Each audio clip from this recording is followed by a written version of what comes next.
অবস্থা রে?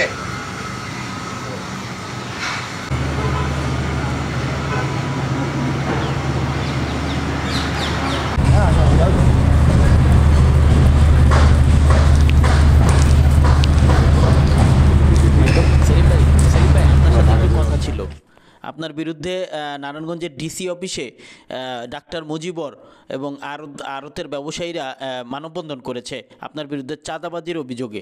এ বিষয়ে আপনার কি কথা আছে এবং একটু বলবেন কি যে ডাক্তার মুজিবর কি একলাই এগুলো করছে নাকি এর পিছনে কেউ আছে? অ্যাকচুয়ালি তোমরা আমার পিছে পিছে আসো, আসলে আমার এই ধরনের কথাবার্তা বলার ইচ্ছা ছিল না আর কি। তোমার এই মুজিবর, বালু হাবিব, গাজী আর শরীর যে সরকারের স্টাইলটা কী ছিল জানো? ওদের স্টাইলটা ছিল এই ধরনের। প্রথমত ওরা কি করে জানো? একটা লোকরে মামলা দেবে, মামলা দেওয়ার আগে ওই জায়গার সম্বন্ধে সব কিছু খবর নেবে, খবর টবর নিয়ে ভুয়া কিছু কাগজপত্র তৈরি করবে। আরেকটা হলো যে তারা অংশীদার যেটা বলে আর কি, কী বলে অংশীদার কিছু বাইর টাইর করে, বুঝছো?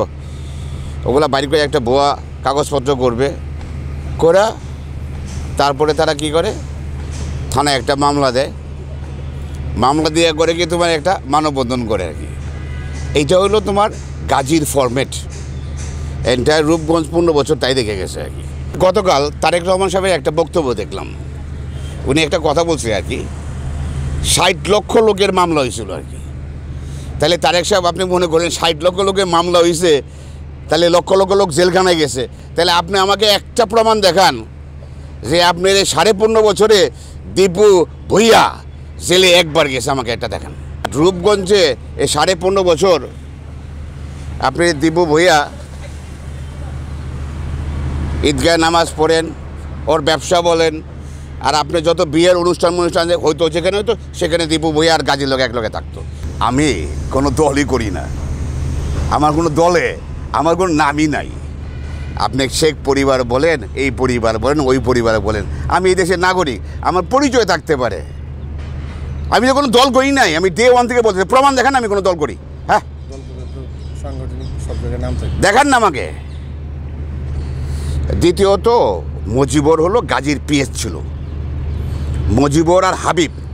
মুজিবরের যেখানে জন্ম আপনি ওখানে গিয়ে জিজ্ঞেস করেন না, রূপগঞ্জে জিজ্ঞেস করলে তো আপনি পাবেন যে মুজিবরটা কে, হাবিবটা কে, বালু হাবিব। গাজীর সাথে আমার জীবনে আজ পর্যন্ত দেখা হয় না, একবারও দেখা হয় নাই। দীপু ভুইয়া বিএমপি তারেক রহমান সাহেবের যে ইমেজ যে হারে সে নষ্ট করছে, তারেক সাহেব কিন্তু বারবার বলছে যে কোথাও মোটরসাইকেল দিয়ে শোডাউন করতে পারবা না। তারেক সাহেব বলছে যে কোনো মন্দিরে মোটরসাইকেল দিয়ে তুমি যেতে পারবা না, বাট সে মোটরসাইকেল নিয়ে ধুমায়া শোডাউন। দীপু আর কখনো লোকে ডিলে গেছে, ডিল বুঝছেন, ব্যবসায়িক ডিলে গেছে।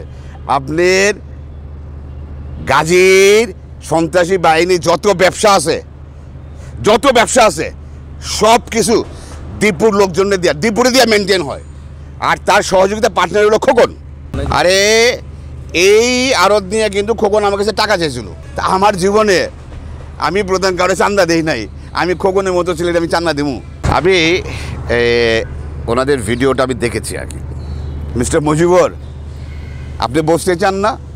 আমি তো আপনার পিছনে এই নিয়ে আপনার সাথে কয়বার বসছি, 10-12 বার বসা হয়েছে আপনার সাথে। বারবার আপনাকে রিকোয়েস্ট করেছি ভদ্র মতো, ভাই আপনি আমার জায়গাটা ছেড়ে দেন। একবার না, অনেকবার অনেক লোকজন সাক্ষী আছে। আপনার সাথে বনের ক্লাবে বসছি, আপনি আসছেন, হাবিব আসছেন, আপনি আমার জায়গা জোর করে আপনি রাখতে পারবেন না। এখন তারা ওই যে ওই দীপু ভুইয়াকে আমি নানান ধরনের কথাবার্তা বলছি দেখে তারেক সাহেব, এখন তারা এলাকায় আমার নামে নানানজন আমার আত্মীয় স্বজনরা মারধর করতেছে, বলে কি আমার জায়গা জমি যা আছে তা সব উড়াই নিয়ে যাও, আর তার অংশীদার খুঁজে বাইর করো, এইটা খুঁজে বাইর করো, ওইটা খুঁজে বাইর করো। আমি বলে এলাকায় গেলে আমাকে বলে মেরে ফেলবে আর কি। তাদের এই কথাবার্তা না শুনলে তারা বের করে দিবে। আমাকে বলে যে আমি চাঁদা নিছে, মুঠে টাকা নিছে। কেউ যদি চাঁদাবাজি করে সে কোনো রিসিপ্ট দেয়? কেউ চাঁদাবাজি করলে কেউ রিসিপ্ট দেয় পৃথিবীতে আছে? আপনি আমাকে দেখান তো একটা বিজি। দীপু আমার পার্সোনাল শত্রু না, বাট ও যেগুলা কাজ করতেছে রূপগঞ্জের জন্য, আর স্পেশালি